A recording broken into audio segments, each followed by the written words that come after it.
What's going on, guys? It's GBP baby. Welcome back to another video. I hope everybody's doing well, and this video isn't going to be too long as we come to a close of the week. And yeah, let's start on dollar as per usual. You can see that price traded lower towards our weekly target. Again, yesterday I was explaining that price might not, unlikely won't hit it tomorrow, today or tomorrow, but it was nice to see a continued expansion to the downside with a New York reversal by the looks of things. So you can see we've finally entered a bit of more of a consolidation. You can see that from the amount of wicks that we have going on here. Or just more specifically since here, this is what I'm looking at, this range. And then as of recently, we've had this quite large candle on the 4 hour. So as we drop down to the 1 hour, let's just take a closer look. You can see that price has failed to take out this low right here.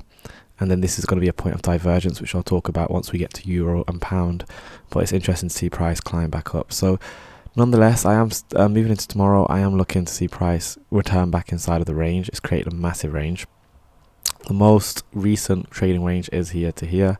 So it'd be nice to see if price can land at that 50% level, which is also where we have this gap which I was talking about. So moving into Friday, I do want to see if price can trade up into this box right here as a nice target, and then I'm looking at this up close candle to provide support. So if we drag this through into Friday, as far as I'm concerned, price shouldn't need to drop below 50% level of this. That would be the very lowest I expected to trade, if at all. We might find that price just rallies up, but overall I'm looking for us to return into this range, maybe hit that 50% level to close the week. We might find that it's consolidated in the morning, and then we see expansion later on as we get to the high impact news. But nonetheless, I'd be expecting an expansion into that Thursday high and into that gap which I'm talking about right here.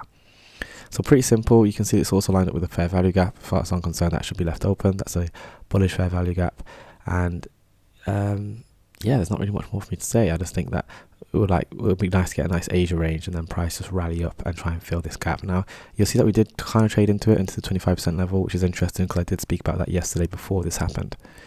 And the reason it's so significant is because I said yesterday it's either going to trade to the 25% level or the 50% level. Then I want to see price trade lower. You'll see we hit the 25% level. It was before Thursday, so not ideal for setups at all.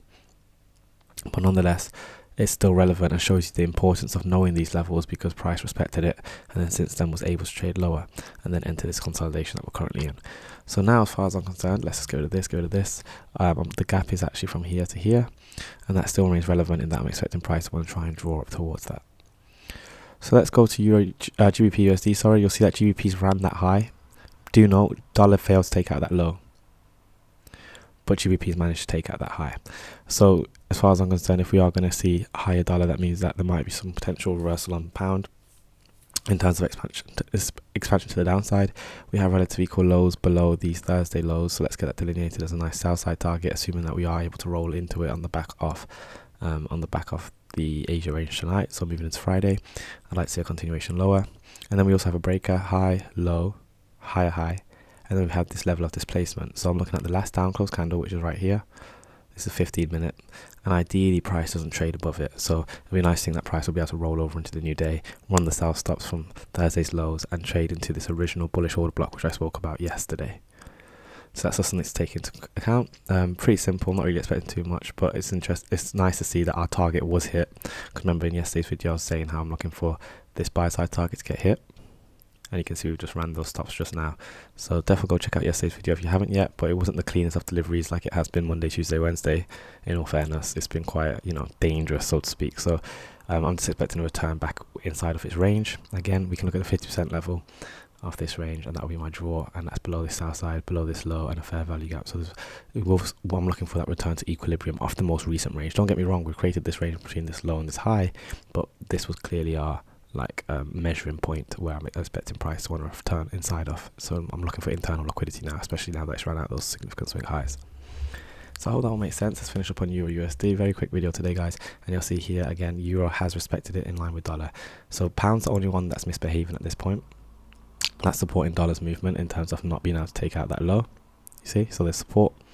So that means we should be able to be confident that Euro's going to be able to deliver lower in line with dollar, delivering higher. It's so long as it respects the correct areas.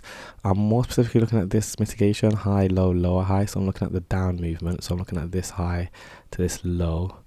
Really, we should look at the last up close candle before that down move. And then as far as I'm concerned, that should be the highest price to trade tomorrow, assuming we are going to trade on lower. Again, I'm looking for that.